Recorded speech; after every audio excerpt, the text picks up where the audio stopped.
வெயில் ரொம்ப அதிகமாக இருக்கிறதுனால இந்த வெயிலுக்கு நம்ம உடம்பை எப்படி கூலிங்காக வச்சுக்கலாம் அப்படின்னு ஒரு சின்ன குறிப்பான தான் நீங்கள் பார்க்க போகிறீங்க.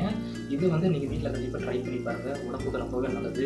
வயிற்று புண்ணை சரி பண்ணும். லேடிஸ்க்கு பார்த்தீங்கன்னா சொன்னாலே அடிவெளி வலிக்கிறது, குழந்தை பிறந்த பிறகு பார்த்திங்கன்னா அவங்களுக்கு உடம்பு ஹீட்டாக இருக்கிறது, இந்த மாதிரி பல பிரச்சனைகள் இது சரியாகும். நீங்கள் ஒரு முறை ட்ரை பண்ணிப்பாங்க.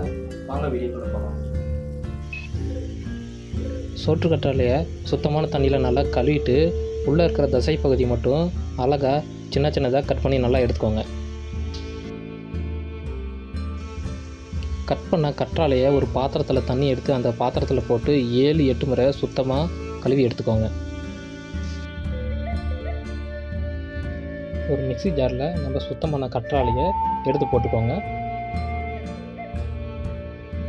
அடுத்து வீட்லேயே உர போட்டு வச்சுருந்த பசுமாட்டு தயிர் தேவையான அளவு எடுத்துக்கோங்க. அதோட தேவையான அளவு 4-5 மிளகு சேர்த்துக்கோங்க.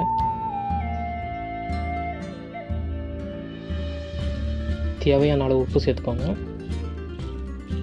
அதோட கொத்தமல்லி தழை கொஞ்சம் சேர்த்துக்கோங்க.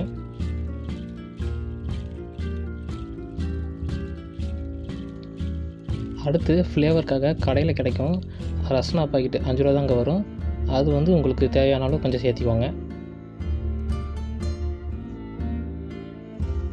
அடுத்து கொஞ்சமாக மஞ்சத்தூள் சேர்த்துக்கோங்க. தேவையான அளவு தண்ணி சேர்த்து மிக்ஸ் பண்ணி எடுத்துக்கோங்க. அவ்வளோதாங்க. இது நம்ம எல்லாத்தையும் மிக்சியில் அடித்து எடுத்தாச்சு.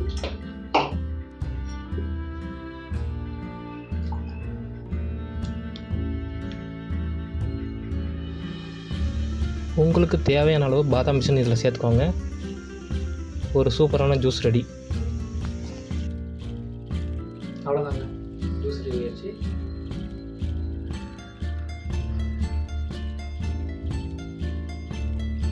சூப்பராக இருக்குது. வீட்டில் ட்ரை பண்ணி பாருங்கள்.